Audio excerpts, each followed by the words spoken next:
They really are Anglebox, a new band from Christchurch who have just released their debut EP, Dark Days in the Sun. We caught up with band leader Ian Cartwright in Christchurch on release day to find out exactly who they are. Who are we really? We spent ages trying to come up with a name, and then the guys said, well, why don't we just, because we're all of a similar age, why don't we come up with a car of our era? And so we bounced some ideas around, and we didn't, some of like the Zephyrs was done and the Chargers and all that, and we didn't think it was appropriate to be called the Escorts. Right. So someone said, might be wishful thinking. So someone came out with the old Ford Anglia, and we used to call them when we grew up the Anglebox. So that's where it comes from. Okay, very good. It's completely unknown to me, but I'm from another place and another planet. There you go. So now you and Richard are the two guitarists. Kind of came together in 2023 and to start things off. What brought the two of you together? I was aware of him and his band locally called Black Hole Stars and quite like what they did. And I was looking to get a new collaboration together to give these songs some life. Right. And I thought you and I might get on all right. So I just got in touch with them out of the blue. We grabbed a coffee, as these things happen these days, and that sort of worked. And then we had a gig where the band was at the time Late Starters and his band played together. And Rich is really cool with the way the process worked because he can sing and I can't. I just play chords. And so I gave him these demos that I'd done, which is me warbling into a phone, and it has the chord structures and a very loose melody. And Rich is so cool. He took them and he made them into demos with a drum track, and put overlaid his guitars and his vocals. And Greg Mannering, who's our bass player and was in Black Hole Stars as well, or still is, he got the tracks off Rich, put a bass track under them, and they just came out sounding like something completely different, which is very cool. And effectively, that's what we started with. Cool. And then you got two other guys, Dave and David. Yeah, so Dave Stacky, he's the vocalist from Late Starters, so I know Stacky really well, and we've had a lot to do with each other over the years through the local cricket club. And Dave Deakins is also Black Hole Stars, and he probably best known for drumming for Salmonella Dub. Oh, cool. All right. But he brings just a huge amount of energy to these tracks, and I'm just so grateful for that, for what these guys have brought to it. Just they grow more legs, and we have a lot of fun in the process. All right. So did you have a specific sound that you're going after when you're writing these songs and putting the band together, or did you want to just see what it sounded like when these guys played your songs? A bit of an idea. Like Want My Lover is a little bit, I think it's influenced by 60s pop in a way. It's got that sort of feel to it, like that, all those groups, Honeycombs and Hermits and a bit of the Kinks and that sort of thing. Right. Teenage Dream was always going to be a bit acoustic. And what I like most about that is in the chorus is actually Greg is our bass player, but he's arpeggiating a 12-string guitar through the chorus, which just lifts it really well. And Undies, I always thought it would be a bit punky, which was cool. And they've sort of come out the way I sort of envisaged, but way better. Like the sound is really cool. All right. But the things that the guys have brought to it, like the bass lines that Greg's put in, particularly the breakdown of Who Are You Really and Want My Lover. And then like when we come out of the breakdown and Want My Lover, that bit of the drum solo, I guess almost, that Dave's got in there, he's sort of dreamed it up the night before. They've just added their own piece to it. So it's a real combination, greater than the sum of its parts. Cool. And you have producer Ian McAllister, apparently. So yeah, so he'd worked with the guys. Table. Well, lots. First, objectivity. Like he had worked with these guys before, and was like he's meticulous. Yep. And put a lot of time into these, which we're really appreciative of. But he was really good at. We'd say, "Oh, what about this?" And he'd go, "No, that's not that sort of song." Or try this. Or he was really good at getting the energy through the room. We recorded them live initially, mainly to get the rhythm tracks down, and then did the rest over the top later on. Kept some of the guitar tracks from that recording session. It was all done in one night. And there's actually a fifth song that we recorded, which we'll release later as a single. But no, Ian's just brilliant. And then he did all the mixing of them and the mastering, and very, very meticulous. So he wouldn't let us have them until he was happy. Well, that's probably good. So are you the writer in the band? Is this a kind of for your songs, this particular vehicle? Because it sounds like everybody else is doing other things as well. Yeah, I wrote the songs originally. Yeah. Then the guys added like Greg's added the bass line. I just came up with the structures and the chords and the lyrics.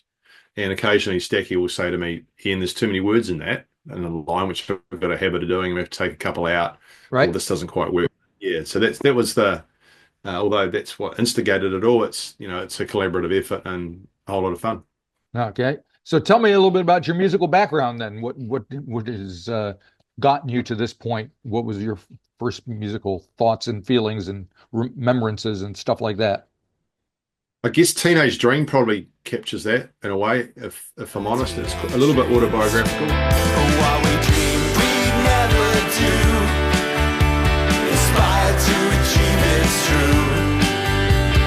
New Year's that seems right, endless drunken nights. Dream is unity, dare to dream a teenage dream. And now we will be seen because we dreamed. As a young, like a teenager, when I first really became aware of dance exponents, and Right. that first play on the grass is actually sitting outside the Hotel Ashburton as a 13 or 14-year-old that obviously couldn't get into the pub back then, just listening. And that's, I guess, where that gets a bit autobiographical. It goes right through to with late starters. We're lucky enough to open for Jordan Luck Band half a dozen times, so it sort of Oh, goes from one extent to the other. So there's that, and like if you take some of the essence of Undies, I moved to Christchurch in 1986. I wish I'd moved here in probably 1976, and that sort of punk background as well. So I like a lot of that as well. So looking forward to seeing the Sex Pistols next month in Auckland. oh yes, That'll that should be interesting. yeah, it will be interesting. I won't be in the bottom floor. I'll be watching everybody on top.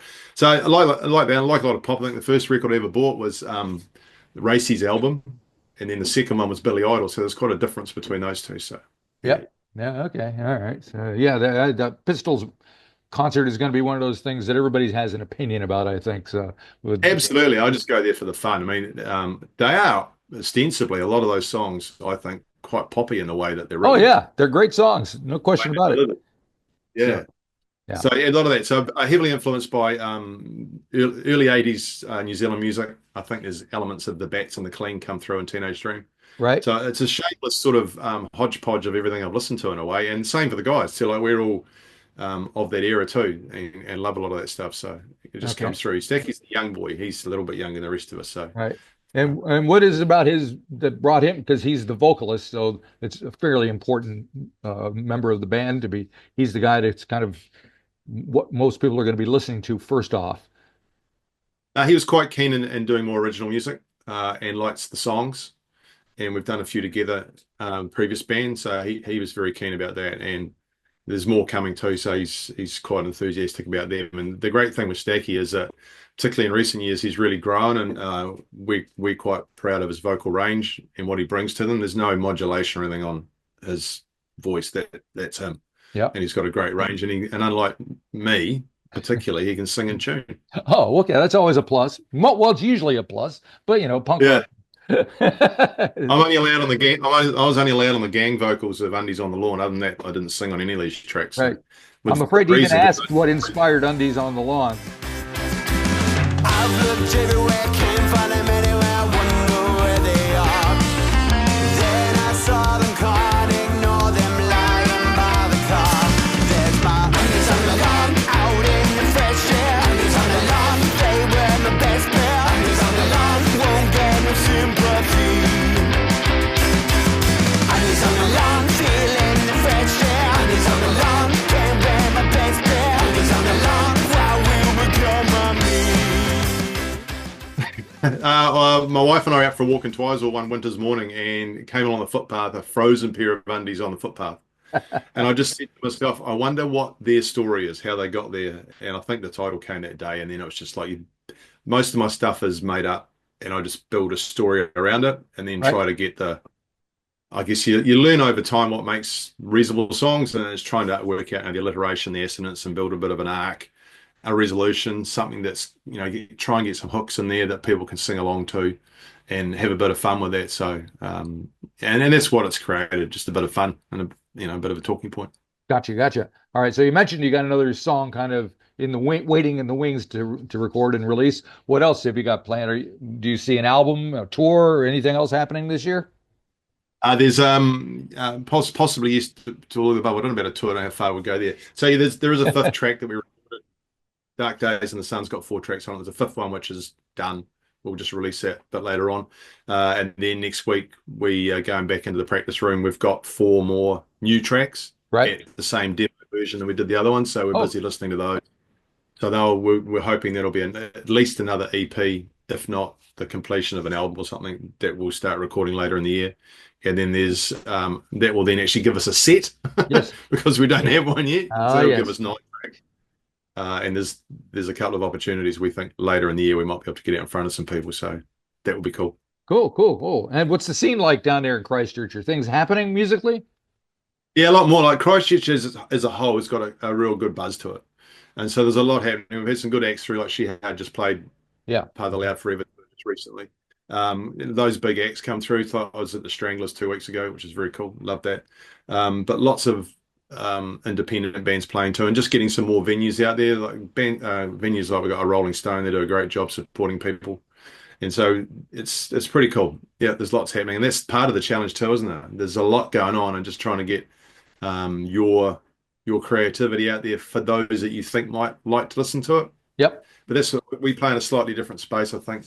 Yeah. Which is sort of the crusty creations. You got to find your own little niche. And of course, radio, nobody even thinks about radio play or big record sales these days or chopping the charts. It's not even an option, is it? No, we've got a company a guy we deal with a little bit in the States who gets it out to independent radio stations, which, Right. You get nothing out of, but to know that it's been played in about 60 or 70 different countries on independent radio is quite cool because it creates a bit of a story. And at the end of the day, it's just a bit of fun. It's like, here's the thing we've done, and we had a bit of fun doing it. And if you guys like it, then that's cool too. So it's quite exciting today. There's been some really good feedback, and Good. that's positive. Well, From yourself. that is positive. Very good. Well, it's good to hear. All right. Well, hopefully one day you'll have enough songs that you can make your way up to Auckland here, and we can see you play up here sometime, maybe by the end of the year. Well, the opportunity would be cool. Yeah. It's about, there's still all about experiences, isn't it? So, Yep. fun. All righty. Well, thank you very much, and good luck with everything. And have Marty, thank you. Great your chat. release And, day. really appreciate your support. All righty. We'll see you. Bye-bye. Yeah. If you enjoyed this episode of the 13th Floor's Music Talk series, please be sure to subscribe to the website or to the YouTube channel. Follow us on Facebook or Instagram and wherever you find your podcasts. There's a whole lot more to discover.